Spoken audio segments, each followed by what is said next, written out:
सरल वैदिक गीता। अथ प्रथमोध्याय। अर्जुन विषादयोग।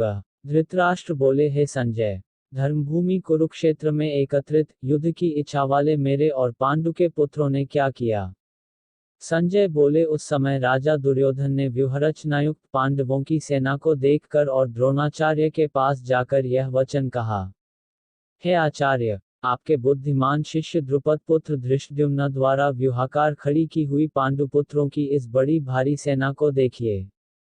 इस सेना में बड़े बड़े धनुषों वाले तथा युद्ध में भीम और अर्जुन के समान शूरवीर सात्यकी और विराट तथा महारथी राजा द्रुपद, धृष्टकेतु और चेकितान तथा बलवान काशीराज, पुरुजित, कुंतीभोज और मनुष्य में श्रेष्ठ शैब्य, पराक्रमी युधामन्यु तथा बलवान उत्तमौजा, सुभद्रा पुत्र अभिमन्यु एवं द्रौपदी के पांचों पुत्र, ये सभी महारथी हैं।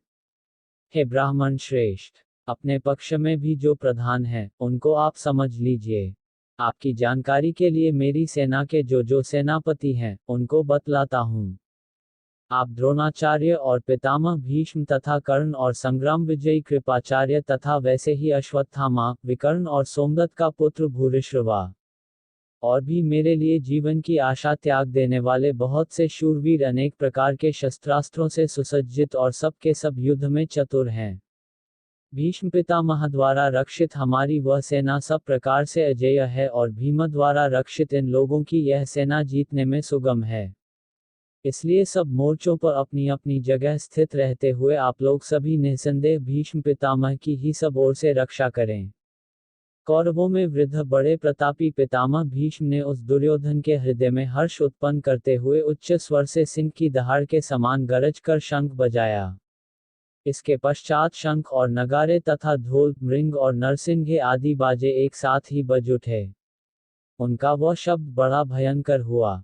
इसके अनंतर सफेद घोड़ों से युक्त उत्तम रथ में बैठे हुए श्री कृष्ण महाराज और अर्जुन ने भी अलौकिक शंख बजाए। श्री कृष्ण महाराज ने पांचजन्य नामक, अर्जुन ने देवदत्त नामक और भयानक कर्म वाले भीमसेन ने पौंड्र नामक महाशंख बजाया। कुंतीपुत्र राजा युधिष्ठिर ने अनंत विजय नामक और नकुल तथा सहदेव ने सुघोष और मणिपुष्पक नामक शंख बजाए।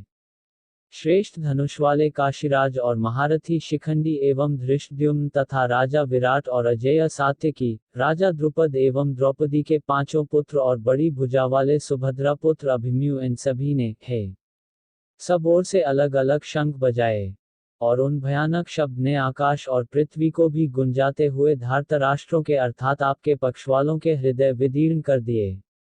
हे इसके बाद कपिध्वज अर्जुन ने मोर्चा बांधकर डटे हुए धृतराष्ट्र संबंधियों को देखकर उस शस्त्र चलने की तैयारी के समय धनुष उठाकर ऋषिकेश श्री कृष्ण महाराज से यह वचन कहा, हे अच्युत, मेरे रथ को दोनों सेनाओं के बीच में खड़ा कीजिए और जब तक कि मैं युद्ध क्षेत्र में डटे हुए युद्ध के अभिलाषी इन विपक्षी योद्धाओं को भली प्रकार देख लूं कि इस युद्ध रूप व्यापा में मुझे किन किन के साथ युद्ध करना योग्य है, तब तक उसे खड़ा रखिए। दुर्बुद्धि दुर्योधन का युद्ध में हित चाहने वाले जो ये राजा लोग इस सेना में आए हैं, इन युद्ध करने वालों को मैं देखूंगा। संजय बोले, हे धृतराष्ट्र, अर्जुन द्वारा इस प्रकार कहे हुए महाराज श्री कृष्णचंद्र ने दोनों सेनाओं के बीच में भीष्म और द्रोणाचार्य के सामने तथा संपूर्ण राजाओं के सामने उत्तम रथ को खड़ा करके इस प्रकार कहा कि हे पार्थ, युद्ध के लिए जुटे हुए इन कौरवों को देख। इसके बाद पृथापुत्र अर्जुन ने उन दोनों ही सेनाओं में स्थित ताऊ चाचों को, दादों परदादों को, गुरुओं को, मामाओं को, भाइयों को, पुत्रों को, पौत्रों को तथा मित्रों को, ससुरों को और सुहृदों को भी देखा। उन उपस्थित संपूर्ण बंधुओं को देखकर वे कुंतीपुत्र अर्जुन अत्यंत करुणा से युक्त होकर शोक करते हुए यह वचन बोले। अर्जुन बोले, हे कृष्ण, युद्ध क्षेत्र में डटे हुए युद्ध के अभिलाषी इस स्वजन समुदाय को देखकर मेरे अंग शिथिल हुए जा रहे हैं और मुख सूखा जा रहा है तथा मेरे शरीर में कंप एवं रोमांच हो रहा है। हाथ से गांडीव धनुष गिर रहा है और त्वचा भी बहुत जल रही है तथा मेरा मन भ्रमित सा हो रहा है, इसलिए मैं खड़ा रहने को भी समर्थ नहीं हूँ। हे केशव, मैं लक्षणों को भी विपरीत ही देख रहा हूँ तथा युद्ध में स्वजन समुदाय को मारकर कल्याण भी नहीं देखता। हे कृष्ण, मैं न तो विजय चाहता हूँ और न राज्य तथा सुखों को ही। हे गोविंद, हमें ऐसे राज्य से क्या प्रयोजन है अथवा ऐसे भोगों से और जीवन से भी क्या लाभ है। हमें जिनके लिए राज्य, भोग और सुखादि अभीष्ट हैं, वे ही ये सब धन और जीवन की आशा को त्याग कर युद्ध में खड़े हैं। गुरुजन, ताऊ चाचे, लड़के और उसी प्रकार दादे, मामे, ससुर, पौत्र, साले तथा और भी संबंधी लोग हैं। हे मधुसूदन, मुझे मारने पर भी अथवा तीनों लोकों के राज्य के लिए भी मैं इन सबको मारना नहीं चाहता, फिर पृथ्वी के लिए तो कहना ही क्या है। हे जनार्दन, धृतराष्ट्र के पुत्रों को मारकर हमें क्या प्रसन्नता होगी। इन आत्ताइयों को मारकर तो हमें पाप ही लगेगा। अतएव हे माधव, अपने ही बांधव धृतराष्ट्र के पुत्रों को मारने के लिए हम योग्य नहीं हैं, क्योंकि अपने ही कुटुंब को मारकर हम कैसे सुखी होंगे। यद्यपि लोभ से भ्रष्टचित हुए ये लोग कुल के नाश से उत्पन्न दोष को और मित्रों से विरोध करने में पाप को नहीं देखते, तो भी हे जनार्दन, कुल के नाश से उत्पन्न दोष को जानने वाले हम लोगों को इस पाप से हटने के लिए क्यों नहीं विचार करना चाहिए। कुल के नाश से सनातन कुल धर्म नष्ट हो जाते हैं, धर्म के नाश हो जाने पर संपूर्ण कुल में पाप भी बहुत फैल जाता है। हे कृष्ण, पाप के अधिक बढ़ जाने से कुल की स्त्रियां अत्यंत दूषित हो जाती हैं, और हे वार्ष्णेय, स्त्रियों के दूषित हो जाने पर वर्ण संकर उत्पन्न होता है। वर्ण संकर कुलघातियों को और कुल को नरक में ले जाने के लिए ही होता है। लुप्त हुई भोजन और जल की क्रिया से वंचित इनके बुजुर्ग लोग भी अधोगति को प्राप्त होते हैं। इन वर्ण संकर कारक दोषों से कुलघातियों के सनातन कुल धर्म और जाति धर्म नष्ट हो जाते हैं। हे जनार्दन, जिनका कुल धर्म नष्ट हो गया है, ऐसे मनुष्यों का अनिश्चित काल तक नरक में वास होता है, ऐसा हम सुनते आए हैं। हाँ, शोक, हम लोग बुद्धिमान होकर भी महान पाप करने को तैयार हो गए हैं, जो राज्य और सुख के लोभ से स्वजनों को मारने के लिए उद्यत हो गए हैं।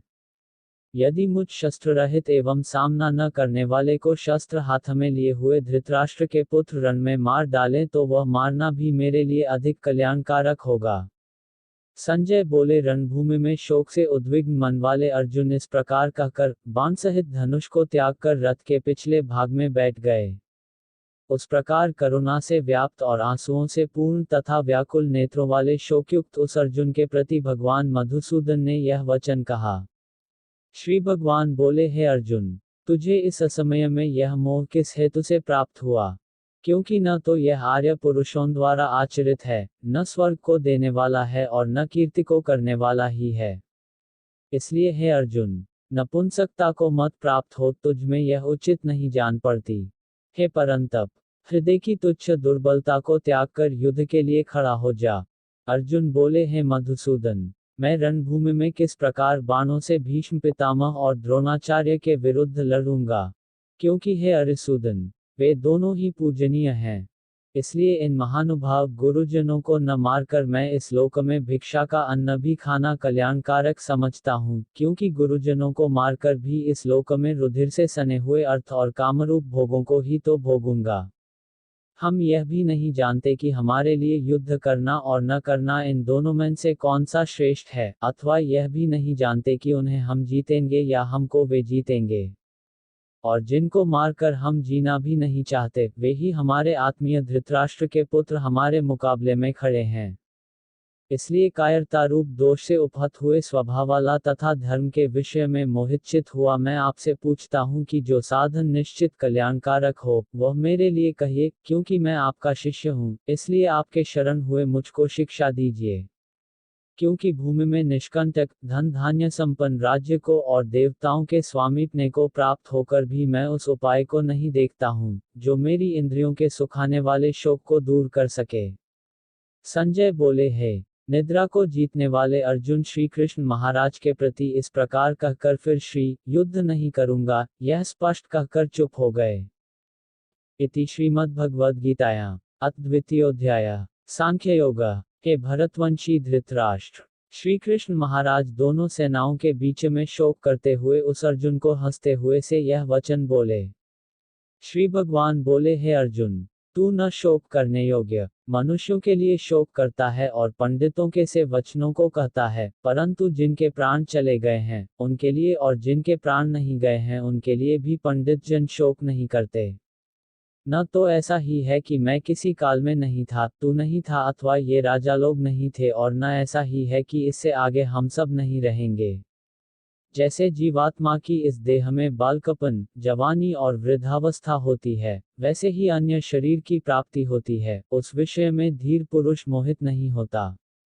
हे कुंती पुत्र, सर्दी गर्मी और सुख दुख को देने वाले इंद्रिय और विषयों के संयोग तो उत्पत्ति विनाशशील और अनित्य हैं, इसलिए हे भारत, उनको तू सहन कर। क्योंकि हे पुरुष श्रेष्ठ, दुख सुख को समान समझने वाले जिस धीर पुरुष को ये इंद्रिय और विषयों के संयोग व्याकुल नहीं करते, वह मोक्ष के योग्य होता है।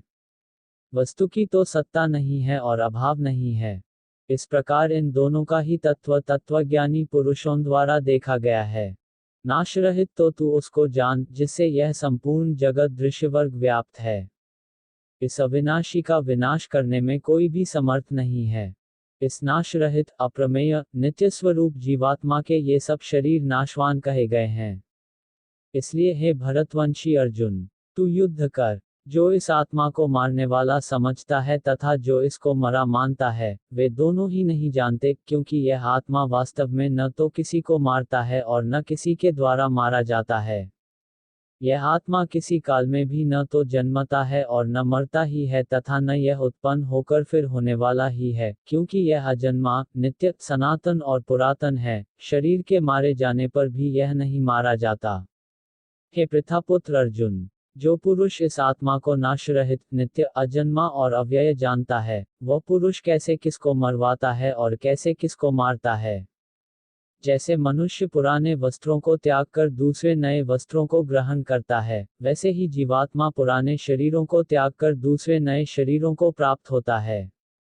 इस आत्मा को शस्त्र नहीं काट सकते, इसको आग नहीं जला सकती, इसको जल नहीं गला सकता और वायु नहीं सुखा सकता।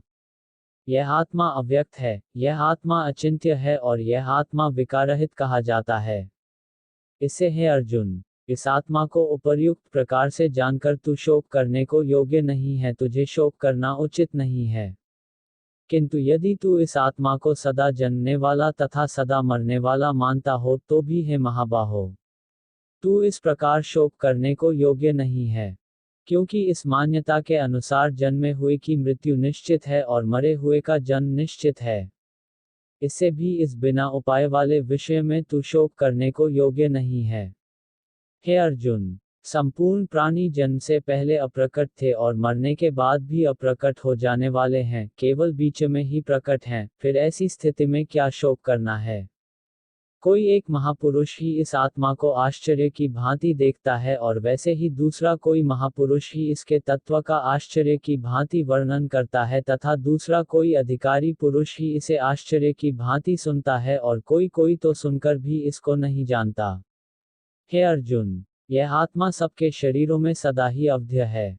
इस कारण संपूर्ण प्राणियों के लिए तू शोक करने के योग्य नहीं है, तथा अपने धर्म को देखकर भी तू भय करने योग्य नहीं है। तुझे भय नहीं करना चाहिए, क्योंकि क्षत्रिय के लिए धर्मयुक्त युद्ध से बढ़कर दूसरा कोई कल्याणकारी कर्तव्य नहीं है। हे पार्थ, अपने आप प्राप्त हुए और खुले हुए स्वर्ग के द्वार रूप इस प्रकार के युद्ध को भाग्यवान क्षत्रिय लोग ही पाते हैं। किंतु यदि तू इस धर्मयुक्त युद्ध को नहीं करेगा तो स्वधर्म और कीर्ति को खोकर पाप को प्राप्त होगा, तथा सब लोग तेरी बहुत काल तक रहने वाली अपकीर्ति का भी कथन करेंगे, और माननीय पुरुष के लिए अपकीर्ति मरण से भी बढ़कर है।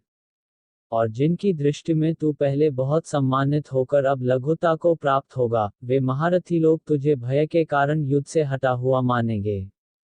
तेरे वैरी लोग तेरे सामर्थ्य की निंदा करते हुए तुझे बहुत से न कहने योग्य वचन भी कहेंगे, उससे अधिक दुख और क्या होगा। या तो तू युद्ध में मारा जाकर स्वर्ग को प्राप्त होगा अथवा संग्राम में जीतकर पृथ्वी का राज्य भोगेगा। इस कारण है अर्जुन, तू युद्ध के लिए निश्चय करके खड़ा हो जा। जय पराजय, लाभ हानि और सुख दुख को समान समझकर उसके बाद युद्ध के लिए तैयार हो जा। इस प्रकार युद्ध करने से तू पाप को नहीं प्राप्त होगा। इति श्रीमद्भगवद्गीतायां अथ तृतीयोऽध्याय कर्मयोग। हे पार्थ, यह बुद्धि तेरे लिए सांख्ययोग के विषय में कही गई और अब तू इसको कर्मयोग के विषय में सुन। जिस बुद्धि से युक्त हुआ तू कर्मों के बंधन को भली भांति त्याग देगा, अर्थात सर्वथा नष्ट कर डालेगा। इस कर्मयोग में आरंभ का अर्थात बीज का नाश नहीं है और उल्टा फलरूप दोष भी नहीं है, बल्कि इस कर्मयोग रूप धर्म का थोड़ा सा भी साधन जन्म मृत्यु रूप महान भय से रक्षा कर लेता है। हे अर्जुन, इस कर्मयोग में निश्चयात्मिका बुद्धि एक ही होती है, किंतु अस्थिर विचार वाले विवेकहीन सकौम मनुष्यों की बुद्धियां निश्चय ही बहुत भेदों वाली और अनंत होती हैं। हे अर्जुन, जो भोगों में तन्मय हो रहे हैं, जो कर्मफल के प्रशंसक वेद के वाद विवाद में रत हैं, जिनकी बुद्धि में स्वर्ग ही परम प्राप्य वस्तु है और जो स्वर्ग से बढ़कर दूसरी कोई वस्तु ही नहीं है ऐसा कहने वाले हैं, वे अविवेकी जिन इस प्रकार की जिस पुष्पित दिखाओ शोभायुक्त वाणी को कहा करते हैं, जो कि जन्मरूप कर्मफल देने वाली एवं भोग तथा ऐश्वर्य की प्राप्ति के लिए नाना प्रकार की बहुत सी क्रियाओं का वर्णन करने वाली है, उस वाणी द्वारा जिनका चित्त हर लिया गया है, जो भोग और ऐश्वर्य में अत्यंत आसक्त हैं, उन पुरुषों की परमात्मा में निश्चयात्मिका बुद्धि नहीं होती। तेरा कर्म करने में ही अधिकार है, उसके फलों में कभी नहीं। इसलिए तू कर्मों के फल का हेतु मत हो तथा तेरी कर्म न करने में भी आसक्ति न हो। हे धनंजय, तू आसक्ति को त्याग कर तथा सिद्धि और असिद्धि में समान बुद्धि वाला होकर योग में स्थित हुआ कर्तव्य कर्मों को कर, समत्व ही योग कहलाता है। इस समत्व रूप बुद्धियोग से सकौम कर्म अत्यंत ही निम्न श्रेणी का है। इसलिए हे धनंजय, तू समबुद्धि में ही रक्षा का उपाय ढूंढ बुद्धियोग का ही आश्रय ग्रहण कर, क्योंकि फल के हेतु बनने वाले अत्यंत दीन हैं। संबुद्धियुक्त पुरुष पुण्य और पाप दोनों को इसी लोक में त्याग देता है, अर्थात उनसे मुक्त हो जाता है। इससे तू समत्व रूप योग में लग जा। यह समत्व रूप योग ही कर्मों में कुशलता है, अर्थात कर्मबंधन से छूटने का उपाय है। क्योंकि संबुद्धि से युक्त ज्ञानी जिन कर्मों से उत्पन्न होने वाले फल को त्याग कर जन्मरूप बंधन से मुक्त हो निर्विकार परम पद को प्राप्त हो जाते हैं। जिस काल में तेरी बुद्धि मोहरूप दलदल को भली भांति पार कर जाएगी, उस समय तू सुने हुए और सुनने में आने वाले इस लोक और परलोक संबंधी सभी भोगों से वैराग्य को प्राप्त हो जाएगा। भांति भांति के वचनों को सुनने से विचलित हुई तेरी बुद्धि जब परमात्मा में अचल और स्थिर ठहर जाएगी, तब तू योग को प्राप्त हो जाएगा, अर्थात तेरा परमात्मा से नित्य संयोग हो जाएगा। इति श्रीमद्भगवद्गीतायां अथ चतुर्थोऽध्यायः कर्मयोग। स्थित प्रज्ञ का लक्षण। अर्जुन बोले, हे केशव, समाधि में स्थित परमात्मा को प्राप्त हुए स्थिर बुद्धि पुरुष का क्या लक्षण है? वह स्थिर बुद्धि पुरुष कैसे बोलता है, कैसे बैठता है और कैसे चलता है? बोले, हे अर्जुन, जिस काल में यह पुरुष मन में स्थित संपूर्ण कामनाओं को भली भांति त्याग देता है और आत्मा से आत्मा में ही संतुष्ट रहता है, उस काल में वह स्थित प्रज्ञ कहा जाता है। दुखों की प्राप्ति होने पर जिसके मन में उद्वेग नहीं होता, सुखों की प्राप्ति में जो सर्वथा निष्प्रिय है तथा जिसके राग भय और क्रोध नष्ट हो गए हैं, ऐसा मुनि स्थिर बुद्धि कहा जाता है। जो पुरुष सर्वत्र स्नेह रहित हुआ उस शुभ या अशुभ वस्तु को प्राप्त होकर न प्रसन्न होता है और न द्वेष करता है, उसकी बुद्धि स्थिर है। और कछुआ सब ओर से अपने अंगों को जैसे समेट लेता है, वैसे ही जब यह पुरुष इंद्रियों के विषयों से इंद्रियों को सब प्रकार से हटा लेता है, तब उसकी बुद्धि स्थिर है, ऐसा समझना चाहिए। इंद्रियों के द्वारा विषयों को ग्रहण न करने वाले पुरुष के भी केवल विषय तो निवृत्त हो जाते हैं, परंतु उनमें रहने वाली आसक्ति निवृत्त नहीं होती। स्थित प्रज्ञ पुरुष की तो आसक्ति भी परमात्मा का साक्षात्कार करके निवृत्त हो जाती है। विषयों का चिंतन करने वाले पुरुष की उन विषयों में आसक्ति हो जाती है, आसक्ति से उन विषयों की कामना उत्पन्न होती है और कामना में विघ्न पड़ने से क्रोध उत्पन्न होता है। क्रोध से अत्यंत मूढ़ भाव उत्पन्न हो जाता है, मूढ़ भाव से स्मृति में भ्रम हो जाता है, स्मृति में भ्रम हो जाने से बुद्धि अर्थात ज्ञान शक्ति का नाश हो जाता है और बुद्धि का नाश हो जाने से यह पुरुष अपनी स्थिति से गिर जाता है।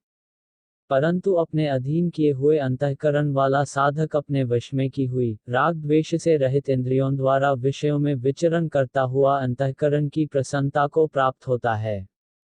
अंतःकरण की प्रसन्नता होने पर इसके संपूर्ण दुखों का अभाव हो जाता है और उस प्रसन्नचित वाले कर्मयोगी की बुद्धि शीघ्र ही सब ओर से हटकर एक परमात्मा में ही भली भांति स्थिर हो जाती है। न जीते हुए मन और इंद्रियों वाले पुरुष में निश्चयात्मिका बुद्धि नहीं होती और उस अयुक्त मनुष्य के अंतःकरण में भावना भी नहीं होती तथा भावनाहीन मनुष्य को शांति नहीं मिलती और शांतिरहित मनुष्य को सुख कैसे मिल सकता है। जैसे नाना नदियों के जल सब ओर से परिपूर्ण अचल प्रतिष्ठा वाले समुद्र में उसको विचलित न करते हुए ही समा जाते हैं, वैसे ही सब भोग जिस स्थित प्रज्ञ पुरुष में किसी प्रकार का विकार उत्पन्न किए बिना ही समा जाते हैं, वही पुरुष परम शांति को प्राप्त होता है, भोगों को चाहने वाला नहीं। जो पुरुष संपूर्ण कामनाओं को त्याग कर ममता रहित, अहंकार रहित और स्पृहा रहित हुआ विचरता है, वही शांति को प्राप्त होता है, अर्थात वह शांति को प्राप्त है। हे अर्जुन, यह ब्रह्म को प्राप्त हुए पुरुष की स्थिति है, इसको प्राप्त होकर योगी कभी मोहित नहीं होता और अंतकाल में भी इस ब्राह्मी स्थिति में स्थित होकर ब्रह्मानंद को प्राप्त हो जाता है। इति श्रीमद्भगवद्गीतायां अथ पंचमोऽध्यायः कर्मयोग। कर्म संन्यास की आवश्यकता। अर्जुन बोले, हे जनार्दन, यदि आपको कर्म की अपेक्षा ज्ञान श्रेष्ठ मान्य है तो फिर हे केशव, मुझे भयंकर कर्म में क्यों लगाते हैं। आप मिले हुए से वचनों से मेरी बुद्धि को मानो मोहित कर रहे हैं। इसलिए उस एक बात को निश्चित करके कहिए जिससे मैं कल्याण को प्राप्त हो जाऊं। श्री भगवान बोले, हे निष्पाप, इस लोक में दो प्रकार की निष्ठा मेरे द्वारा पहले कही गई है। उनमें से सांख्य योगियों की निष्ठा तो ज्ञानयोग से और योगियों की निष्ठा कर्मयोग से होती है। मनुष्य न तो कर्मों का आरंभ किए बिना निष्कर्मता को यानी योग निष्ठा को प्राप्त होता है और न कर्मों के केवल त्याग मात्र से सिद्धि यानी सांख्य निष्ठा को ही प्राप्त होता है। निसंदेह कोई भी मनुष्य किसी भी काल में क्षण मात्र भी बिना कर्म किए नहीं रहता, क्योंकि सारा मनुष्य समुदाय प्रकृति जनित गुणों द्वारा परवश हुआ कर्म करने के लिए बाध्य किया जाता है। जो मूल बुद्धि मनुष्य समस्त इंद्रियों को हठपूर्वक ऊपर से रोककर मन से उन इंद्रियों के विषयों का चिंतन करता रहता है, वह मिथ्याचारी अर्थात दंभी कहा जाता है। किंतु हे अर्जुन, जो पुरुष मन से इंद्रियों को वश में करके अनासक्त हुआ समस्त इंद्रियों द्वारा कर्मयोग का आचरण करता है, वही श्रेष्ठ है। तू शास्त्र विहित कर्तव्य कर्म कर, क्योंकि कर्म न करने की अपेक्षा कर्म करना श्रेष्ठ है तथा कर्म न करने से तेरा शरीर निर्वाह भी नहीं सिद्ध होगा। इति श्रीमद्भगवद्गीतायां अथ षष्ठोऽध्यायः कर्मयोग। यज्ञ के लिए कर्म की आवश्यकता। यज्ञ के निमित्त किए जाने वाले कर्मों से अतिरिक्त दूसरे कर्मों में लगा हुआ ही यह मनुष्य समुदाय कर्मों से बंधता है। इसलिए हे अर्जुन, तू आसक्ति से रहित होकर उस यज्ञ के निमित्त ही भली भांति कर्तव्य कर्म कर। प्रजापति ब्रह्मा ने कल्प के आदि में यज्ञ सहित प्रजाओं को रचकर उनसे कहा कि तुम लोग इस यज्ञ के द्वारा वृद्धि को प्राप्त हो और यह यज्ञ तुम लोगों को इच्छित भोग प्रदान करने वाला हो। तुम लोग इस यज्ञ के द्वारा देवताओं को उन्नत करो और वे देवता तुम लोगों को उन्नत करें।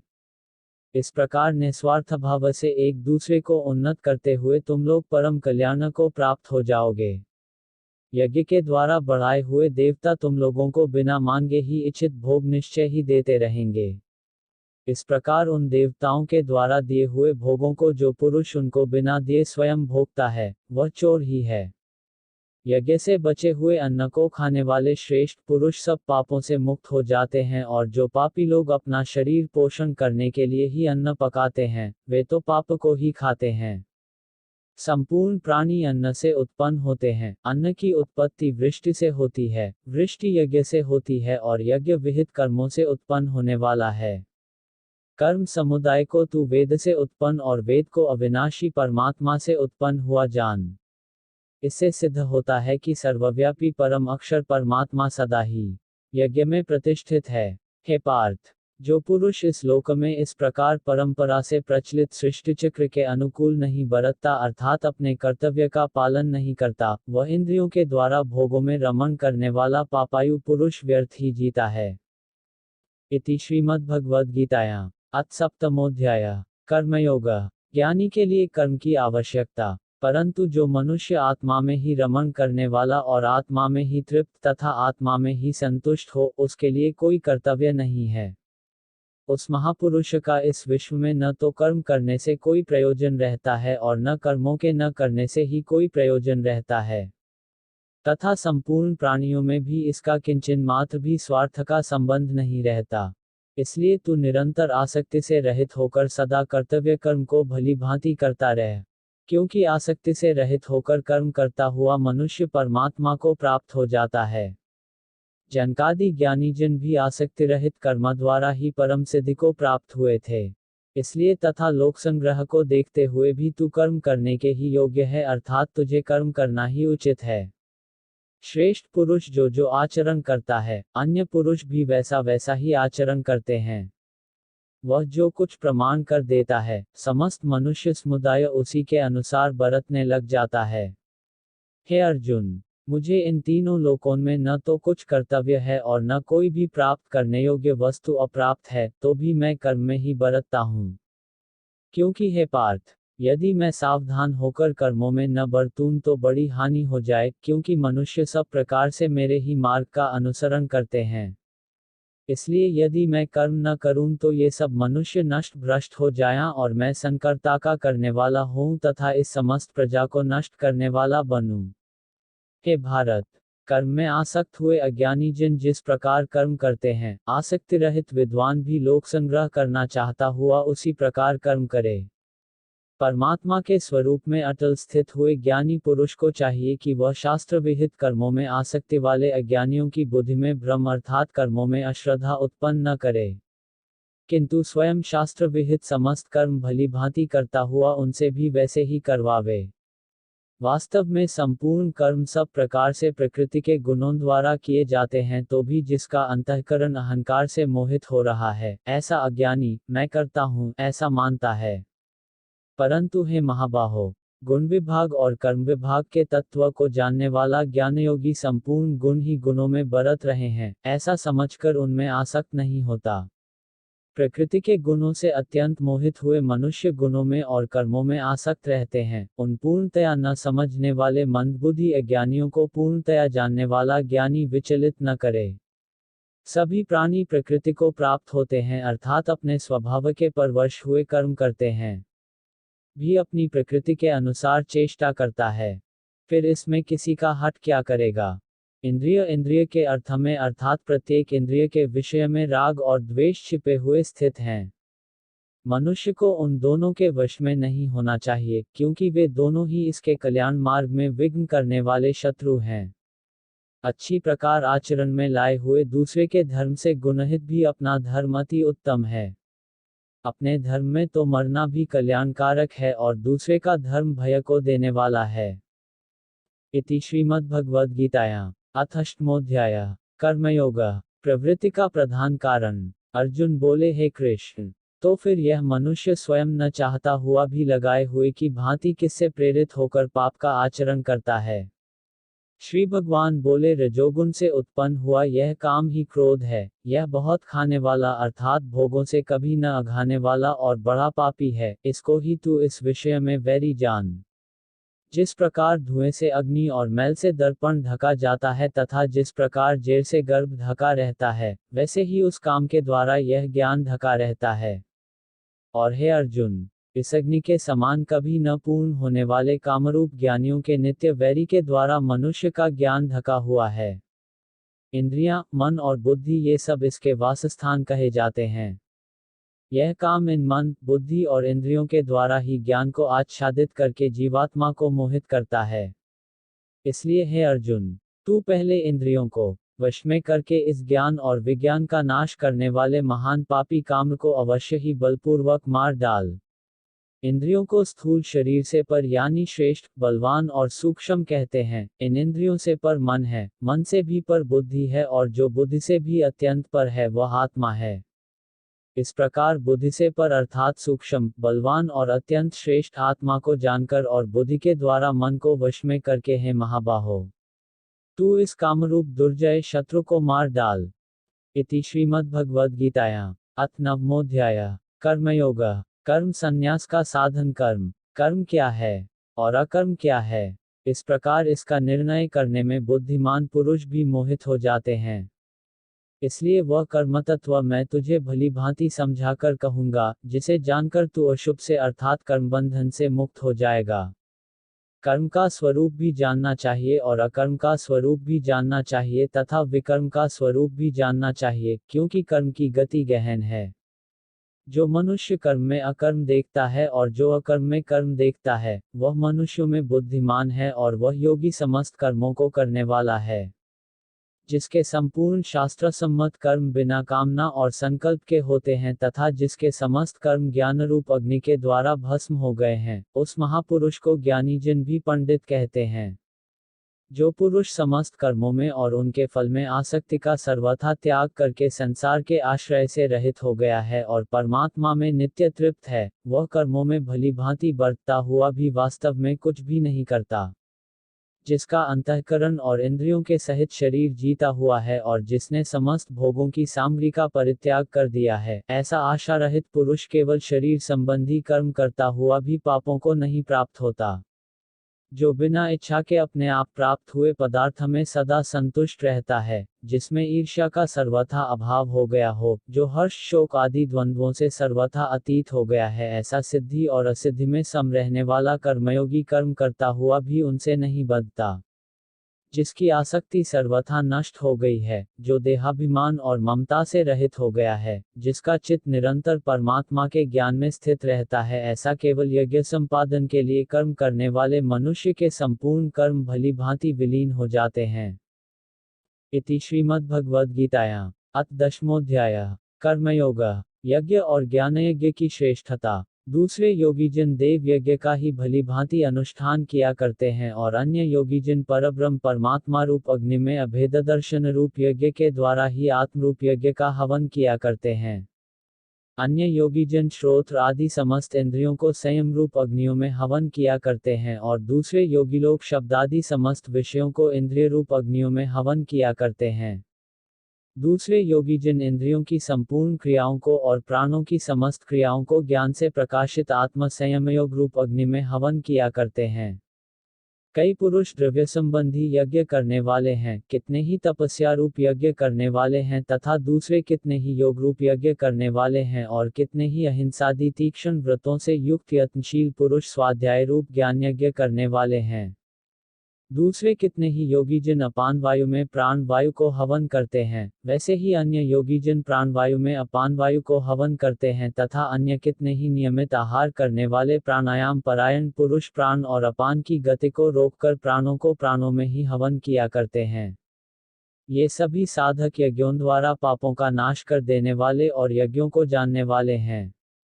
हे कुरुश्रेष्ठ अर्जुन, यज्ञ से बचे हुए अमृत का अनुभव करने वाले योगी जन सनातन परब्रह्म परमात्मा को प्राप्त होते हैं और यज्ञ न करने वाले पुरुष के लिए तो यह मनुष्य लोक भी सुखदायक नहीं है, फिर परलोक कैसे सुखदायक हो सकता है। इसी प्रकार और भी बहुत तरह के यज्ञ वेद की वाणी में विस्तार से कहे गए हैं। उन सबको तू मन, इंद्रिय और शरीर की क्रिया द्वारा संपन्न होने वाले जान, इस प्रकार तत्व से जानकर उनके अनुष्ठान द्वारा तू कर्मबंधन से सर्वथा मुक्त हो जाएगा। हे परंतप अर्जुन, द्रव्य में यज्ञ की अपेक्षा ज्ञान यज्ञ अत्यंत श्रेष्ठ है तथा यावन मात्र संपूर्ण कर्म ज्ञान में समाप्त हो जाते हैं। इस संसार में ज्ञान के समान पवित्र करने वाला निसंदेह कुछ भी नहीं है। उस ज्ञान को कितने ही काल से कर्मयोग के द्वारा शुद्धांतःकरण हुआ मनुष्य अपने आप ही आत्मा में पा लेता है। जितेंद्रिय, साधन परायण और श्रद्धावान मनुष्य ज्ञान को प्राप्त होता है तथा ज्ञान को प्राप्त होकर वह बिना विलंब के तत्काल ही भगवत प्राप्ति रूप परम शांति को प्राप्त हो जाता है। विवेकहीन और श्रद्धारहित संशययुक्त मनुष्य परमार्थ से अवश्य भ्रष्ट हो जाता है। ऐसे संशययुक्त मनुष्य के लिए न यह लोक है, न परलोक है और न सुख ही है। हे धनंजय, जिसने कर्मयोग की विधि से समस्त कर्मों का परमात्मा में अर्पण कर दिया है और जिसने विवेक द्वारा समस्त संशयों का नाश कर दिया है, ऐसे वश में किए हुए अंतःकरण वाले पुरुष को कर्म नहीं बांधते। इसलिए हे भरतवंशी अर्जुन, तू हृदय में स्थित इस अज्ञानजनित अपने संशय का विवेक ज्ञान रूप तलवार द्वारा छेदन करके समत्व रूप कर्मयोग में स्थित हो जा और युद्ध के लिए खड़ा हो जा। इति श्रीमद्भगवद्गीतायां कर्मयोग। कर्म संन्यास से कर्मयोग की श्रेष्ठता। अर्जुन बोले, हे कृष्ण, आप कर्मों के संन्यास की और फिर कर्मयोग की प्रशंसा करते हैं। इसलिए इन दोनों में से जो एक मेरे लिए भली भांति निश्चित कल्याणकारक साधन हो, उसको कहिए। श्री भगवान बोले, कर्मसन्यास और कर्मयोग ये दोनों ही परम कल्याण के करने वाले हैं, परंतु उन दोनों में भी कर्मसन्यास से कर्मयोग साधन में सुगम होने से श्रेष्ठ है। हे अर्जुन, जो पुरुष न किसी से द्वेष करता है और न किसी की आकांक्षा करता है, वह कर्मयोगी सदा सन्यासी ही समझने योग्य है, क्योंकि राग द्वेषादि द्वंद्वों से रहित पुरुष सुखपूर्वक संसार बंधन से मुक्त हो जाता है। उपर्युक्त संन्यास और कर्मयोग को मूर्ख लोग फल देने वाले कहते हैं, न कि पंडित जन, क्योंकि दोनों में से एक में भी प्रकार से स्थित पुरुष दोनों के फलरूप परमात्मा को प्राप्त होता है। ज्ञानयोगियों द्वारा जो परमधाम प्राप्त किया जाता है, कर्मयोगियों द्वारा भी वही प्राप्त किया जाता है। इसलिए जो पुरुष ज्ञानयोग और कर्मयोग को फल रूप में एक देखता है, वही यथार्थ देखता है। परंतु हे अर्जुन, कर्मयोग के बिना संन्यास मन, इंद्रिय और शरीर द्वारा होने वाले संपूर्ण कर्मों में कर्तापन का त्याग प्राप्त होना कठिन है, और भगवत स्वरूप को मनन करने वाला कर्मयोगी परब्रह्म परमात्मा को शीघ्र ही प्राप्त हो जाता है। जिसका मन अपने वश में है, जो जितेंद्रिय एवं विशुद्ध अंतःकरण वाला है और संपूर्ण प्राणियों की आत्मा ही जिसकी आत्मा है, ऐसा कर्मयोगी कर्म करता हुआ भी लिप्त नहीं होता। तत्व को जानने वाला सांख्य योगी तो देखता हुआ, सुनता हुआ, स्पर्श करता हुआ, सूंघता हुआ, भोजन करता हुआ, गमन करता हुआ, सोता हुआ, श्वास लेता हुआ, बोलता हुआ, त्यागता हुआ, ग्रहण करता हुआ तथा आंखों को खोलता और मूंदता हुआ भी सब इंद्रियां अपने अपने अर्थों में बरत रही हैं, इस प्रकार समझकर निसंदेह ऐसा माने कि मैं कुछ भी नहीं करता हूँ। जो पुरुष सब कर्मों को परमात्मा में अर्पण करके और आसक्ति को त्याग कर कर्म करता है, वह पुरुष जल से कमल के पत्ते की भांति पाप से लिप्त नहीं होता। कर्मयोगी ममत्व बुद्धि रहित केवल इंद्रिय, मन, बुद्धि और शरीर द्वारा भी आसक्ति को त्याग कर अंतःकरण की शुद्धि के लिए कर्म करते हैं। कर्मयोगी कर्मों के फल का त्याग करके भगवत प्राप्ति रूप शांति को प्राप्त होता है, और सकाम पुरुष कामना की प्रेरणा से फल में आसक्त होकर बंधता है। जो पुरुष कर्मफल का आश्रय न लेकर करने योग्य कर्म करता है, वह सन्यासी तथा योगी है, और केवल अग्नि का त्याग करने वाला सन्यासी नहीं है तथा केवल क्रियाओं का त्याग करने वाला योगी नहीं है। हे अर्जुन, जिसको सन्यास ऐसा कहते हैं, उसी को तू योग जान, क्योंकि संकल्पों का त्याग न करने वाला कोई भी पुरुष योगी नहीं होता। योग में आरूढ़ होने की इच्छा वाले मननशील पुरुष के लिए योग की प्राप्ति में निष्काम भाव से कर्म करना ही हेतु कहा जाता है, और योगारूढ़ हो जाने पर उस योगारूढ़ पुरुष का जो सर्वसंकल्पों का अभाव है, वही कल्याण में हेतु कहा जाता है। जिस काल में न तो इंद्रियों के भोगों में और न कर्मों में ही आसक्त होता है, उस काल में सर्वसंकल्पों का त्यागी पुरुष योगारूढ़ कहा जाता है। इति श्रीमद्भगवद्गीतायां अथ द्वादशोऽध्यायः ध्यान योग। साम्य बुद्धि और उसका साधन ध्यान योग। अपने द्वारा अपना संसार समुद्र से उद्धार करे और अपने को अधोगति में न डाले, क्योंकि यह मनुष्य आप ही तो अपना मित्र है और आप ही अपना शत्रु है। जिस जीवात्मा द्वारा मन और इंद्रियों सहित शरीर जीता हुआ है, उस जीवात्मा का तो वह आप ही मित्र है, और जिसके द्वारा मन तथा इंद्रियों सहित शरीर नहीं जीता गया है, उसके लिए वह आप ही शत्रु के सदृश शत्रुता में बरतता है। सर्दी गर्मी और सुख दुख आदि में तथा मान और अपमान में जिसके अंतःकरण की वृत्तियां भली भांति शांत हैं, ऐसे स्वाधीन आत्मा वाले पुरुष के ज्ञान में सच्चिदानंद घन परमात्मा प्रकार से स्थित है, अर्थात उसके ज्ञान में परमात्मा के सिवा अन्य कुछ है ही नहीं। जिसका अंतःकरण ज्ञान विज्ञान से तृप्त है, जिसकी स्थिति विकाररहित है, जिसकी इंद्रियां भली भांति जीती हुई हैं और जिसके लिए मिट्टी, पत्थर और सुवर्ण समान हैं, वह योगी युक्त अर्थात भगवत प्राप्त है, ऐसे कहा जाता है। सुहृद, मित्र, वैरी, उदासीन, मध्यस्थ, द्वेष्य और बंधुगणों में, धर्मात्माओं में और पापियों में भी समान भाव रखने वाला अत्यंत श्रेष्ठ है। मन और इंद्रियों सहित शरीर को वश में रखने वाला आशा रहित और संग्रह रहित योगी अकेला ही एकांत स्थान में स्थित होकर आत्मा को निरंतर परमात्मा में लगावे। शुद्ध भूमि में, जिसके ऊपर क्रमशः कुशा, मृगशाला और वस्त्र बिछे हैं, जो न बहुत ऊंचा है और न बहुत नीचा, ऐसे अपने आसन को स्थिर स्थापन करके उस आसन पर बैठकर चित्त और इंद्रियों की क्रियाओं को वश में रखते हुए मन को एकाग्र करके अंतःकरण की शुद्धि के लिए योग का अभ्यास करे। काया, सिर और गले को समान एवं अचल धारण करके और स्थिर होकर अपनी नासिका के अग्रभाग पर दृष्टि जमाकर अन्य दिशाओं को न देखता हुआ संकल्प से उत्पन्न होने वाली संपूर्ण कामनाओं को निशेष रूप से त्याग कर और मन के द्वारा इंद्रियों के समुदाय को सभी ओर से भलीभांति रोककर क्रम क्रम से अभ्यास करता हुआ उपरति को प्राप्त हो तथा धैर्ययुक्त बुद्धि के द्वारा मन को परमात्मा में स्थित करके परमात्मा के सिवा और कुछ भी चिंतन न करे।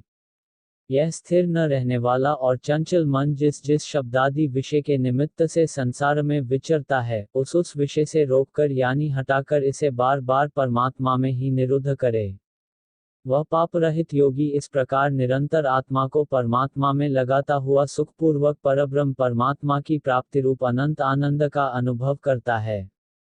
सर्वव्यापी अनंत चेतन में एक ही भाव से स्थिति रूप योग से युक्त आत्मा वाला तथा सब में संभाव से देखने वाला योगी आत्मा को संपूर्ण भूतों में स्थित और संपूर्ण भूतों को आत्मा में देखता है।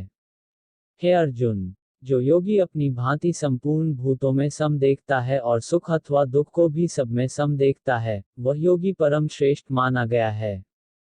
अर्जुन बोले, हे मधुसूदन, जो यह योग आपने संभाव से कहा है, मन के चंचल होने से मैं इसकी नित्य स्थिति को नहीं देखता हूँ। क्योंकि हे श्री कृष्ण, यह मन बड़ा चंचल प्रमथन स्वभाव वाला, बड़ा दृढ़ और बलवान है। इसलिए उसको वश में करना मैं वायु को रोकने की भांति अत्यंत दुष्कर मानता हूँ। श्री भगवान बोले, हे महाबाहो, निसंदेह मन चंचल और कठिनता से वश में होने वाला है, परंतु हे कुंती पुत्र अर्जुन, यह अभ्यास और वैराग्य से वश में होता है। जिसका मन वश में किया हुआ नहीं है, ऐसे पुरुष द्वारा योग दुष्प्राप्य है और वश में किए हुए मन वाले प्रयत्नशील पुरुष द्वारा साधन से उसका प्राप्त होना सहज है। यह मेरा मत है। अर्जुन बोले, हे श्री कृष्ण, जो योग में श्रद्धा रखने वाला है किंतु संयमी नहीं है, इस कारण जिसका मन अंतकाल में योग से विचलित हो गया है, ऐसा साधक योग की सिद्धि को अर्थात भगवत साक्षात्कार को न प्राप्त होकर किस गति को प्राप्त होता है। हे महाबाहो, क्या वह भगवत प्राप्ति के मार्ग में मोहित और आश्रय रहित पुरुष छिन्न भिन्न बादल की भांति दोनों ओर से भ्रष्ट होकर नष्ट तो नहीं हो जाता। हे श्री कृष्ण, मेरे इस संशय को संपूर्ण रूप से छेदन करने के लिए आप ही योग्य हैं, क्योंकि आपके सिवा दूसरा इस संशय का छेदन करने वाला मिलना संभव नहीं है। श्री भगवान बोले, हे पार्थ, उस पुरुष का न तो इस लोक में नाश होता है और न परलोक में ही। क्योंकि हे प्यारे, आत्मोद्धार के लिए अर्थात भगवत प्राप्ति के लिए कर्म करने वाला कोई भी मनुष्य दुर्गति को प्राप्त नहीं होता। योगभ्रष्ट पुरुष पुण्यवानों के लोकों को प्राप्त होकर उनमें बहुत वर्षों तक निवास करके फिर शुद्ध आचरण वाले श्रीमान पुरुषों के घर में जन्म लेता है। अथवा वैराग्यवान पुरुष उन लोकों में न जाकर ज्ञानवान योगियों के ही कुल में जन्म लेता है, परंतु इस प्रकार का जो यह जन्म है, सो संसार में निसंदेह अत्यंत दुर्लभ है। वहां उस पहले शरीर में संग्रह किए हुए बुद्धि संयोग को अर्थात संबुद्धि रूप योग के संस्कारों को अनायास ही प्राप्त हो जाता है और हे कुरुनंदन, उसके प्रभाव से वह फिर परमात्मा की प्राप्ति रूप सिद्धि के लिए पहले से भी बढ़कर प्रयत्न करता है। वह श्रीमानों के घर में जन्म लेने वाला योग भ्रष्ट पराधीन हुआ भी उस पहले के अभ्यास से ही निसंदेह भगवान की ओर आकर्षित किया जाता है, तथा संबुद्धि रूप योग का जिज्ञासु भी प्रकृति के बंधनों को उल्लंघन कर जाता है। परंतु प्रयत्नपूर्वक अभ्यास करने वाला योगी तो पिछले अनेक जन्मों के संस्कार बल से इसी जन्म में संसिद्ध होकर संपूर्ण पापों से रहित हो फिर तत्काल ही परमगति को प्राप्त हो जाता है। योगी तपस्वियों से श्रेष्ठ है, शास्त्रज्ञानियों से भी श्रेष्ठ माना गया है और सकौम कर्म करने वालों से भी योगी श्रेष्ठ है। इससे हे अर्जुन, तू योगी हो। इति श्रीमद्भगवद्गीतायां अत्रयोदशोऽध्यायः ध्यान योग भक्ति निरूपण। हे पार्थ, यह नियम है कि परमेश्वर के ध्यान के अभ्यास रूप योग से युक्त दूसरी ओर न जाने वाले चित्त से निरंतर चिंतन करता हुआ मनुष्य परम दिव्य पुरुष को अर्थात परमेश्वर को ही प्राप्त होता है। जो पुरुष सर्वज्ञ अनादि, सबके नियंता, सूक्ष्म से भी अति सूक्ष्म, सबके धारण पोषण करने वाले अचिंत्य स्वरूप, सूर्य के सदृश नित्य चेतन प्रकाश रूप और अविद्या से अति परे, शुद्ध सच्चिदानंद घन परमेश्वर का स्मरण करता है, वह भक्तियुक्त पुरुष अंतकाल में भी योगबल से भरी कुटी के मध्य में प्राण को अच्छी प्रकार स्थापित करके फिर निश्चल मन से स्मरण करता हुआ उस दिव्य परम पुरुष परमात्मा को ही प्राप्त होता है। वेद के जानने वाले विद्वान जिस सच्चिदानंद घन रूप परम पद को अविनाशी कहते हैं, आसक्ति रहित यत्नशील सन्यासी महात्माजन जिसमें प्रवेश करते हैं और जिस परम पद को चाहने वाले ब्रह्मचारी लोग ब्रह्मचर्य का आचरण करते हैं, उस परम पद को मैं तेरे लिए संक्षेप से कहूंगा। हे पार्थ, जिस परमात्मा के अंतर्गत सर्वभूत हैं और जिस सच्चिदानंद घन परमात्मा से यह समस्त जगत परिपूर्ण है, वह सनातन अव्यक्त परम पुरुष तो अनन्य भक्ति से ही प्राप्त होने योग्य है। योगी पुरुष इस रहस्य को तत्व से जानकर वेदों के पढ़ने में तथा यज्ञ तप और दानादि के करने में जो पुण्यफल कहा है, उन सब को निसंदेह उल्लंघन कर जाता है और सनातन परम पद को प्राप्त होता है।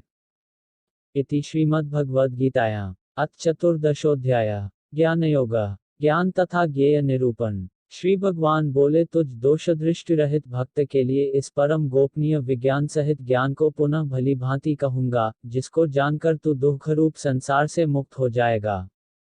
श्रेष्ठता के अभिमान का अभाव, दंभाचरण का अभाव, किसी भी प्राणी को किसी प्रकार भी न सताना, क्षमा भाव, मन वाणी आदि की सरलता, श्रद्धा भक्ति सहित गुरु की सेवा, बाहर भीतर की शुद्धि, अंतःकरण की स्थिरता और मन इंद्रियों सहित शरीर का निग्रह। इंद्रियों के संपूर्ण भोगों में आसक्ति का अभाव और अहंकार का भी अभाव, जन्म मृत्यु जरा और रोग आदि में दुख और दोषों का बार बार विचार करना। पुत्र स्त्री घर और धन आदि में आसक्ति का अभाव, ममता का न होना तथा प्रिय और अप्रिय की प्राप्ति में सदा ही चित्त का सम रहना। अध्यात्म ज्ञान में नित्य स्थिति और तत्वज्ञान के अर्थरूप परमात्मा को ही देखना, यह सब ज्ञान है और जो इसके विपरीत है वह अज्ञान है, ऐसा कहा है। जो जानने योग्य है तथा जिसको जानकर मनुष्य परमानंद को प्राप्त होता है, उसको भली भांति कहूंगा। वह अनादि वाला परम ब्रह्म नहीं कहा जाता है, नहीं। वह सब और हाथ पैर वाला, सब और नेत्र सिर और मुख वाला तथा सब और कान वाला है, क्योंकि वह संसार में सबको व्याप्त करके स्थित है। वह संपूर्ण इंद्रियों के विषयों को जानने वाला है, परंतु वास्तव में सब इंद्रियों से रहित है तथा आसक्ति रहित होने पर भी सबका धारण पोषण करने वाला और निर्गुण होने पर भी गुणों को भोगने वाला है। वह चराचर सब भूतों के बाहर भीतर परिपूर्ण है और चर अचर भी वही है। और वह सूक्ष्म होने से अविज्ञेय है तथा अति समीप में और दूर में भी स्थित वही है। वह परमात्मा विभाग रहित एक रूप से आकाश के सदृश परिपूर्ण होने पर भी चराचर संपूर्ण भूतों में विभक्त सा स्थित प्रतीत होता है, तथा वह जानने योग्य परमात्मा विष्णु रूप से भूतों को धारण पोषण करने वाला और रुद्र रूप से संहार करने वाला तथा ब्रह्मा रूप से सबको उत्पन्न करने वाला है। वह परब्रह्म ज्योतियों का भी ज्योति एवं माया से अत्यंत परे कहा जाता है। वह परमात्मा बोध स्वरूप, जानने के योग्य एवं तत्वज्ञान से प्राप्त करने योग्य है और सबके हृदय में विशेष रूप से स्थित है। इति श्रीमद्भगवद्गीतायां अथ पंचदशोऽध्याय विज्ञानयोग, गुणकार्य विवेक तथा गुणातीत लक्षण। श्री भगवान बोले, ज्ञानों में भी अति उत्तम उस परम ज्ञान को मैं फिर कहूंगा, जिसको जानकर सब मुनिजन इस संसार से मुक्त होकर परम सिद्धि को प्राप्त हो गए हैं। हे अर्जुन, सत्वगुण, रजोगुण और तमोगुण ये प्रकृति से उत्पन्न तीनों गुण अविनाशी जीवात्मा को शरीर में बांधते हैं। हे निष्पाप, उन तीनों गुणों में सत्वगुण तो निर्मल होने के कारण प्रकाश करने वाला और विकार रहित है, वह सुख के संबंध से और ज्ञान के संबंध से अर्थात उसके अभिमान से बांधता है।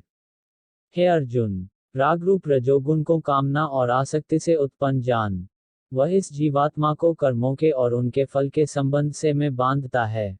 हे अर्जुन, सब देहाभिमानियों को मोहित करने वाले तमोगुण को तो अज्ञान से उत्पन्न जान, वह इस जीवात्मा को प्रमाद, आलस्य और निद्रा के द्वारा बांधता है।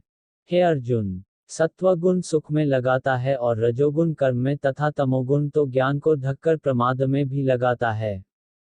हे अर्जुन, रजोगुण और तमोगुण को दबाकर सत्वगुण, सत्वगुण और तमोगुण को दबाकर रजोगुण, वैसे ही सत्वगुण और रजोगुण को दबाकर तमोगुण होता है अर्थात बढ़ता है। जिस समय इस देह में तथा अंतःकरण और इंद्रियों में चेतनता और विवेक शक्ति उत्पन्न होती है, उस समय ऐसा जानना चाहिए कि सत्वगुण बड़ा है। हे अर्जुन, रजोगुण के बढ़ने पर लोभ प्रवृत्ति, स्वार्थ बुद्धि से कर्मों का सकाम भाव से आरंभ, अशांति और विषय भोगों की लालसा ये सब उत्पन्न होते हैं। हे अर्जुन, तमोगुण के बढ़ने पर अंतःकरण और इंद्रियों में अप्रकाश, कर्तव्य कर्मों में अप्रवृत्ति और प्रमाद अर्थात व्यर्थ चेष्टा और निद्रादि अंतःकरण की मोहिनी वृत्तियां ये सभी उत्पन्न होते हैं। जब यह मनुष्य सत्वगुण की वृद्धि में मृत्यु को प्राप्त होता है, तब तो उत्तम कर्म करने वालों ज्ञानियों के निर्मल दिव्य स्वर्गादि लोकों को प्राप्त होता है। रजोगुण के बढ़ने पर मृत्यु को प्राप्त होकर कर्मों की आसक्ति वाले मनुष्य में उत्पन्न होता है, तथा तमोगुण के बढ़ने पर मरा हुआ मनुष्य कीट पशु आदि मूल योनियों में उत्पन्न होता है। श्रेष्ठ कर्म का तो सात्विक अर्थात सुख, ज्ञान और वैराग्यादि निर्मल फल कहा है, राजस कर्म का फल दुख एवं तामस कर्म का फल अज्ञान कहा है। सत्वगुण से ज्ञान उत्पन्न होता है और रजोगुण से निस्संदेह लोभ तथा तमोगुण से प्रमाद और मोह उत्पन्न होते हैं और अज्ञान भी होता है। सत्वगुण में स्थित पुरुष स्वर्गादि उच्च को जाते हैं, रजोगुण में स्थित राजस पुरुष मध्य में ही रहते हैं और तमोगुण के कार्य रूप निद्रा, प्रमाद और आलस्यादि में स्थित तामस पुरुष अधोगति को प्राप्त होते हैं। यह पुरुष शरीर की उत्पत्ति के कारण रूप इन तीनों गुणों को उल्लंघन करके जन्म, मृत्यु, वृद्धावस्था और सब प्रकार के दुखों से मुक्त हुआ परमानंद को प्राप्त होता है। अर्जुन बोले, इन तीनों गुणों से अतीत पुरुष किन किन लक्षणों से युक्त होता है और किस प्रकार के आचरणों वाला होता है, तथा हे प्रभो, मनुष्य किस उपाय से इन तीनों गुणों से अतीत होता है। श्री भगवान बोले, हे अर्जुन, जो पुरुष सत्वगुण के कार्य रूप प्रकाश को और रजोगुण के कार्य रूप प्रवृत्ति को तथा तमोगुण के कार्य रूप मोह को भी न तो प्रवृत्त होने पर उनसे द्वेष करता है और न निवृत्त होने पर उनकी आकांक्षा करता है, जो साक्षी के सदृश स्थित हुआ गुणों के द्वारा विचलित नहीं किया जा सकता और गुण ही गुणों में बरतते हैं, ऐसा समझता हुआ जो सच्चिदानंद घन परमात्मा में एक ही भाव से स्थित रहता है एवं उस स्थिति से कभी विचलित नहीं होता, जो निरंतर आत्मभाव में स्थित, दुख सुख को समान समझने वाला, मिट्टी, पत्थर और स्वर्ण में समान भावाला, ज्ञानी, प्रिय तथा अप्रिय को एक सा मानने वाला और अपनी निंदा स्तुति में भी समान भावाला है, जो मान और अपमान में सम है, मित्र और वैरी के पक्ष में भी सम है एवं संपूर्ण आरंभों में कर्तापन के अभिमान से रहित है, वह पुरुष गुणातीत कहा जाता है। इति श्रीमद्भगवद्गीतायां अथ षोडशोऽध्यायः विज्ञानयोगः दैवासुर भाव विवेक। श्री भगवान बोले, भय का सर्वथा अभाव, अंतःकरण की पूर्ण निर्मलता, तत्वज्ञान के लिए ध्यानयोग में निरंतर दृढ़ स्थिति और सात्विक दान, इंद्रियों का दमन, भगवान, देवता और गुरुजनों की पूजा तथा अग्निहोत्र आदि उत्तम कर्मों का आचरण एवं वेद शास्त्रों का पठन पाठन तथा भगवान के नाम और गुणों का कीर्तन, स्वधर्म पालन के लिए कष्ट सहन और शरीर तथा इंद्रियों के सहित अंतःकरण की सरलता, मन, वाणी और शरीर से किसी प्रकार भी किसी को कष्ट न देना, यथार्थ और प्रिय भाषण, अपना अपकार करने वाले पर भी क्रोध का न होना, कर्मों में कर्तापन के अभिमान का त्याग, अंतःकरण की उपरति चित्त की चंचलता का अभाव, किसी की भी निंदादि न करना, सब भूत प्राणियों में हेतुरहित दया, इंद्रियों का विषयों के साथ संयोग होने पर भी उनमें आसक्ति का न होना, कोमलता, लोक और शास्त्र से विरुद्ध आचरण में लज्जा और व्यर्थ चेष्टाओं का अभाव, तेज, क्षमा, धैर्य, बाहर की शुद्धि एवं किसी में भी शत्रुभाव का न होना और अपने में पूज्यता के अभिमान का अभाव, ये सब तो है अर्जुन दैवी संपदा को लेकर उत्पन्न हुए पुरुष के लक्षण हैं। हे पार्थ, दंभ, घमंड और अभिमान तथा क्रोध, कठोरता और अज्ञान भी ये सब आसुरी संपदा को लेकर उत्पन्न हुए पुरुष के लक्षण हैं। दैवी संपदा मुक्ति के लिए और आसुरी संपदा बांधने के लिए मानी गई है। इसलिए हे अर्जुन, तू शोक मत कर, क्योंकि तू दैवी संपदा को लेकर उत्पन्न हुआ है। हे अर्जुन, इस लोक में भूतों की सृष्टि यानी मनुष्य समुदाय दो ही प्रकार का है, एक तो दैवी प्रकृति वाला और दूसरा आसुरी प्रकृति वाला। उनमें से दैवी प्रकृति वाला तो विस्तार पूर्वक कहा गया, अब तू आसुरी प्रकृति वाले मनुष्य समुदाय को भी विस्तार पूर्वक मुझसे सुन। आसुर स्वभाव वाले मनुष्य प्रवृत्ति और निवृत्ति इन दोनों को ही नहीं जानते, इसलिए उनमें न तो बाहर भीतर की शुद्धि है, न श्रेष्ठ आचरण है और न सत्य भाषण ही है। वे आसुरी प्रकृति वाले मनुष्य कहा करते हैं कि आश्रय रहित, सर्वथा असत्य और बिना ईश्वर के, अपने आप केवल स्त्री पुरुष के संयोग से उत्पन्न है, अतएव केवल काम ही इसका कारण है, इसके सिवा और क्या है। इस मिथ्या ज्ञान को अवलंबन करके जिनका स्वभाव नष्ट हो गया है तथा जिनकी बुद्धि मंद है, वे सबका अपकार करने वाले क्रूरकर्मी मनुष्य केवल नाश के लिए ही समर्थ होते हैं। वे दंभ, मान और मद से युक्त मनुष्य किसी प्रकार भी पूर्ण न होने वाली कामनाओं का आश्रय लेकर अज्ञान से मिथ्या सिद्धांतों को ग्रहण करके भ्रष्ट आचरणों को धारण करके संसार में विचरते हैं, तथा वे मृत्यु पर्यंत रहने वाली असंख्य चिंताओं का आश्रय लेने वाले, विषय भोगों के भोगने में तत्पर रहने वाले और इतना ही सुख है, इस प्रकार मानने वाले होते हैं।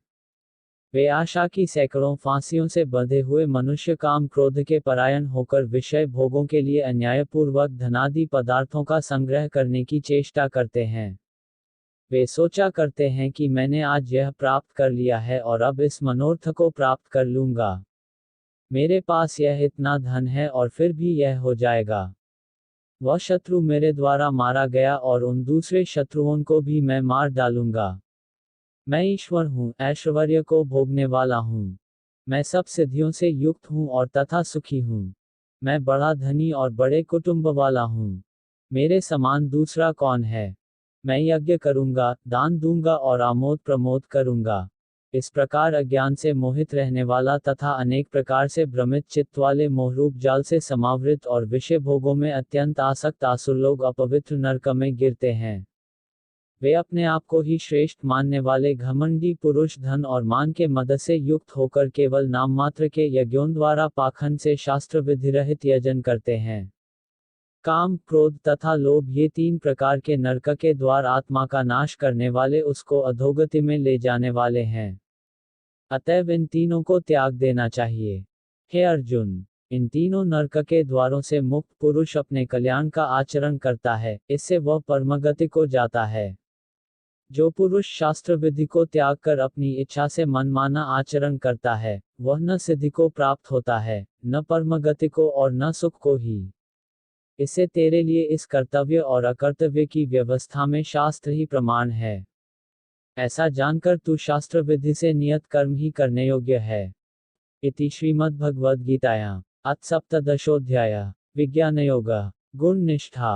अर्जुन बोले, हे कृष्ण, जो मनुष्य शास्त्र विधि को त्याग कर श्रद्धा से युक्त हुए उपासना रूप कर्म करते हैं, उनकी स्थिति फिर कौन सी है? सात्विकी है अथवा राजसी की वा तामसी? बोले, मनुष्यों की वह शास्त्रीय संस्कारों से रहित केवल स्वभाव से उत्पन्न श्रद्धा सात्विकी और राजसी तथा तामसी ऐसे तीनों प्रकार की ही होती है। उसको तू मुझसे सुन। हे भारत, सभी मनुष्यों की श्रद्धा उनके अंतःकरण के अनुरूप होती है। यह पुरुष श्रद्धा में है, इसलिए जो पुरुष जैसी श्रद्धा वाला है, वह स्वयं भी वही है। सात्विक पुरुष विद्वानों को पूजते हैं, राजस पुरुष बल से प्रतिष्ठित और पापी लोगों को तथा अन्य जो तामस मनुष्य हैं, वे मृत और अग्न्यादि भूत पदार्थों को पूजते हैं। भोजन भी सबको अपनी अपनी प्रकृति के अनुसार तीन प्रकार का प्रिय होता है, और वैसे ही यज्ञ, तप और दान भी तीन तीन प्रकार के होते हैं। उनके इस भेद को तू मुझसे सुन। आयु, बुद्धि, बल, आरोग्य, सुख और प्रीति को बढ़ाने वाले, रसयुक्त, चिकने और स्थिर रहने वाले तथा स्वभाव से ही मन को प्रिय ऐसे आहार भोजन करने के पदार्थ सात्विक पुरुष को प्रिय होते हैं। कड़वे, खट्टे, लवणयुक्त, बहुत गर्म, तीखे, रूखे, दाहकारक और दुख, चिंता तथा रोगों को उत्पन्न करने वाले आहार भोजन करने के पदार्थ राजस पुरुष को प्रिय होते हैं। जो भोजन अधप का, रसरहित, दुर्गंधयुक्त, बासी और उच्छिष्ट है तथा जो अपवित्र भी है, वह भोजन तामस पुरुष को प्रिय होता है। जो शास्त्र विधि से नियत यज्ञ करना ही कर्तव्य है, इस प्रकार मन को समाधान करके फल न चाहने वाले पुरुषों द्वारा किया जाता है, वह सात्विक है। परंतु हे अर्जुन, केवल दंभाचरण के लिए अथवा फल को भी दृष्टि में रखकर जो यज्ञ किया जाता है, उस यज्ञ को तू राजस जान। शास्त्र विधि से हीन, अन्नदान से रहित, बिना मंत्रों के, बिना दक्षिणा के और बिना श्रद्धा के किए जाने वाले यज्ञ को तामस यज्ञ कहते हैं। देवता, ब्राह्मण, गुरु और ज्ञानीजनों का पूजन, पवित्रता, सरलता, ब्रह्मचर्य और अहिंसा यह शरीर संबंधी तप कहा जाता है। जो उद्वेग न करने वाला, प्रिय और हितकारक एवं यथार्थ भाषण है तथा जो वेद शास्त्रों के पठन का एवं परमेश्वर के नाम जप का अभ्यास है वही वाणी संबंधी तप कहा जाता है। मन की प्रसन्नता, शांत भाव, भगवत चिंतन करने का स्वभाव, मन का निग्रह और अंतःकरण के भावों की भली भांति पवित्रता, इस प्रकार यह मन संबंधी तप कहा जाता है। फल को न चाहने वाले योगी पुरुषों द्वारा परम श्रद्धा से किए हुए उस पूर्वोक्त 3 प्रकार के तप को सात्विक कहते हैं। जो तप सत्कार, मान और पूजा के लिए तथा अन्य किसी स्वार्थ के लिए भी स्वभाव से या पाखंड से किया जाता है, वह निश्चित एवं क्षणिक फल वाला तप यहाँ राजस कहा गया है। जो तप मूर्तापूर्वक हठ से, मन, वाणी और शरीर की पीड़ा के सहित अथवा दूसरे का अनिष्ट करने के लिए किया जाता है वह तप तामस कहा गया है। दान देना ही कर्तव्य है ऐसे भाव से जो दान देश तथा काल और पात्र के प्राप्त होने पर उपकार न करने वाले के प्रति दिया जाता है, वह दान सात्विक कहा गया है। किंतु जो दान क्लेशपूर्वक तथा प्रत्युपकार के प्रयोजन से अथवा फल को दृष्टि में रखकर फिर दिया जाता है, वह दान राजस कहा गया है। जो दान बिना सत्कार के अथवा तिरस्कार पूर्वक अयोग्य देश काल में और कुपात्र के प्रति दिया जाता है, वह दान तामस कहा गया है। ऐसे यह 3 प्रकार का सच्चिदानंद घन ब्रह्म का नाम कहा है, उसी से सृष्टि के आदिकाल में वेदवेत्ता और वेद तथा यज्ञादि रचे गए। इसलिए वेद मंत्रों का उच्चारण करने वाले श्रेष्ठ पुरुषों की शास्त्र विधि से नियत यज्ञ, दान और तपरूप क्रियाएं सदा ओम इस परमात्मा के नाम को उच्चारण करके ही आरंभ होती हैं। नाम से कहे जाने वाले परमात्मा का ही यह सब है, इस भाव से फल को न चाहकर नाना प्रकार की यज्ञ, तपरूप क्रियाएं तथा दानरूप क्रियाएं कल्याण की इच्छा वाले पुरुषों द्वारा की जाती हैं। इस प्रकार यह परमात्मा का नाम सत्य भाव में और श्रेष्ठ भाव में प्रयोग किया जाता है तथा हे पार्थ, उत्तम कर्म में भी शब्द का प्रयोग किया जाता है तथा यज्ञ, तप और दान में जो स्थिति है वह भी इस प्रकार कही जाती है और उस परमात्मा के लिए किया हुआ कर्म निश्चयपूर्वक ऐसे कहा जाता है। हे अर्जुन, बिना श्रद्धा के किया हुआ हवन, दिया हुआ दान एवं तपा हुआ तप और जो कुछ भी किया हुआ शुभ कर्म है वह समस्त इस प्रकार कहा जाता है, इसलिए वह न तो इस लोक में लाभदायक है और न मरने के बाद ही। इति श्रीमद्भगवद्गीतायां विज्ञानयोग गुण निष्ठा। अर्जुन बोले, हे महाबाहो, हे हृषिकेश, हे केशिनिषूदन, मैं संन्यास और त्याग के तत्व को जानना चाहता हूँ। श्री भगवान बोले, कितने ही पंडित जन तो काम्य कर्मों के त्याग को संन्यास समझते हैं तथा दूसरे विचार कुशल पुरुष सब कर्मों के फल के त्याग को त्याग कहते हैं।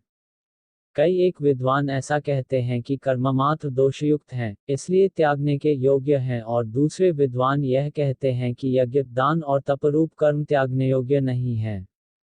हे पुरुष श्रेष्ठ अर्जुन, संन्यास और त्याग, इन दोनों में से पहले त्याग के विषय में तू मेरा निश्चय सुन। क्योंकि त्याग सात्विक, राजस और तामस भेद से 3 प्रकार का कहा गया है। यज्ञ, दान और तपरूप कर्म त्याग करने के योग्य नहीं है, बल्कि वह तो अवश्य कर्तव्य है, क्योंकि यज्ञ, दान और तप ये तीनों ही कर्म बुद्धिमान पुरुषों को पवित्र करने वाले हैं।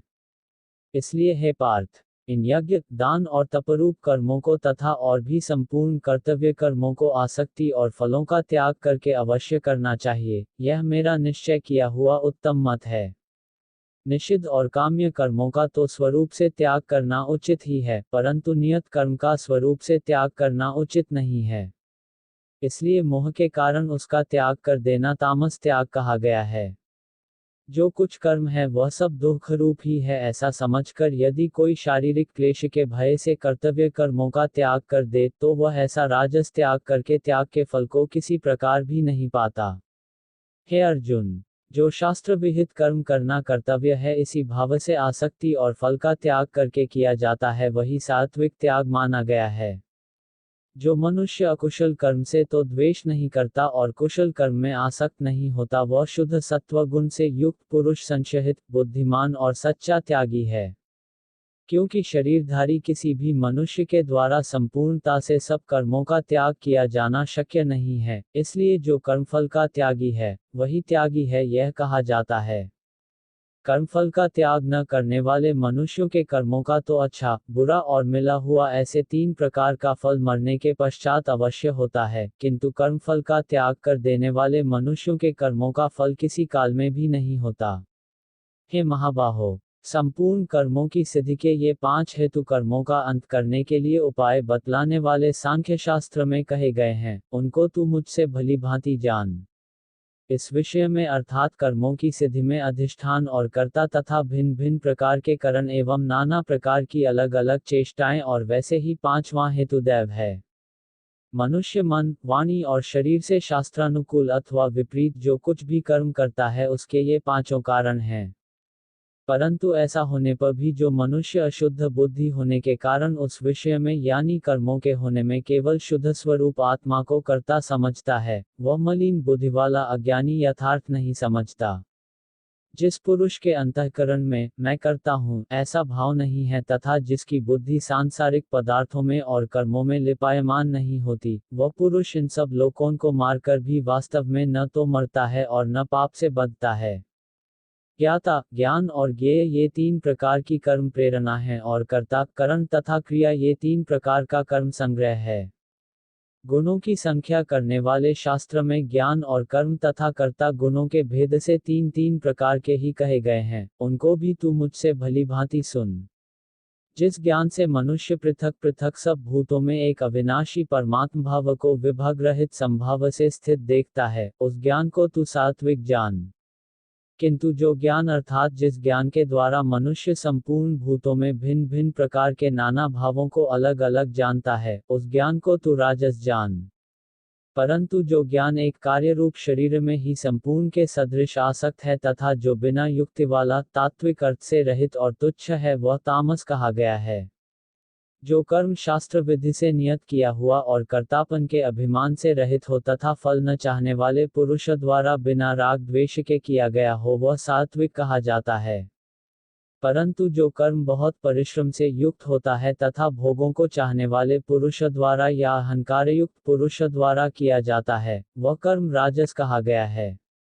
जो कर्म परिणाम, हानि, हिंसा और सामर्थ्य को न विचार कर केवल अज्ञान से आरंभ किया जाता है, वह तामस कहा जाता है। जो कर्ता संग्रहित, अहंकार के वचन न बोलने वाला, धैर्य और उत्साह से युक्त तथा कार्य के सिद्ध होने और न होने में हर्ष शोकादि विकारों से रहित है, वह सात्विक कहा जाता है। जो कर्ता आसक्ति से युक्त, कर्मों के फल को चाहने वाला और लोभी है तथा दूसरों को कष्ट देने के स्वभाव वाला, अशुद्धाचारी और हर्ष शोक से लिप्त है, वह राजस कहा गया है। जो कर्ता अयुक्त, शिक्षा से रहित, घमंडी, धूर्त और दूसरों की जीविका का नाश करने वाला तथा शोक करने वाला, आलसी और दीर्घसूत्री है, वह तामस कहा जाता है। हे धनंजय, अब तू बुद्धिका और धृतिका भी गुणों के अनुसार 3 प्रकार का भेद मेरे द्वारा संपूर्णता से विभागपूर्वक कहा जाने वाला सुन। हे पार्थ, जो बुद्धि प्रवृत्ति मार्ग और निवृत्ति मार्ग को, कर्तव्य और अकर्तव्य को, भय और अभय को तथा बंधन और मोक्ष को यथार्थ जानती है, वह बुद्धि सात्विकी है। हे पार्थ, मनुष्य जिस बुद्धि के द्वारा धर्म और अधर्म को तथा कर्तव्य और अकर्तव्य को भी यथार्थ नहीं जानता, वह बुद्धि राजसी है। हे अर्जुन, जो तमोगुण से घिरी हुई बुद्धि अधर्म को भी यह धर्म है ऐसा मान लेती है तथा इसी प्रकार अन्य संपूर्ण पदार्थों को भी विपरीत मान लेती है, वह बुद्धि तामसी है। हे पार्थ, जिस अव्यभिचारिणी धारण शक्ति से मनुष्य ध्यानयोग के द्वारा मन, प्राण और इंद्रियों की क्रियाओं को धारण करता है, वह धृति सात्विकी है। परंतु हे पृथापुत्र अर्जुन, फल की इच्छा वाला मनुष्य जिस धारण शक्ति के द्वारा अत्यंत आसक्ति से धर्म, अर्थ और कामों को धारण करता है, वह धारण शक्ति राजसी है। हे पार्थ, दुष्ट बुद्धि वाला मनुष्य जिस धारण शक्ति के द्वारा निद्रा, भय, चिंता और दुख को तथा उन्मत्तता को भी नहीं छोड़ता अर्थात धारण किए रहता है, वह धारण शक्ति तामसी है। हे भर्तश्रेष्ठ, अब 3 प्रकार के सुख को भी तू मुझसे सुन।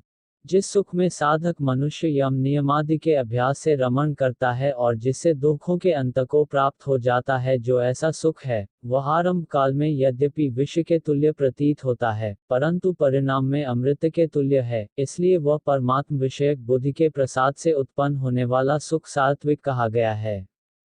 जो सुख विषय और इंद्रियों के संयोग से होता है वह पहले भोग काल में अमृत के तुल्य प्रतीत होने पर भी परिणाम में विष के तुल्य है, इसलिए वह सुख राजस कहा गया है। जो सुख भोग काल में तथा परिणाम में भी आत्मा को मोहित करने वाला है वह निद्रा, आलस्य और प्रमाद से उत्पन्न सुख तामस कहा गया है। पृथ्वी में या दिव्य लोक में अथवा देवताओं में तथा इनके सिवा और कहीं भी ऐसा कोई भी सत्व नहीं है जो प्रकृति से उत्पन्न इन तीनों गुणों से रहित हो। हे परंतप, ब्राह्मण, क्षत्रिय और वैश्यों के तथा शूद्रों के कर्म स्वभाव से उत्पन्न गुणों द्वारा विभक्त किए गए हैं।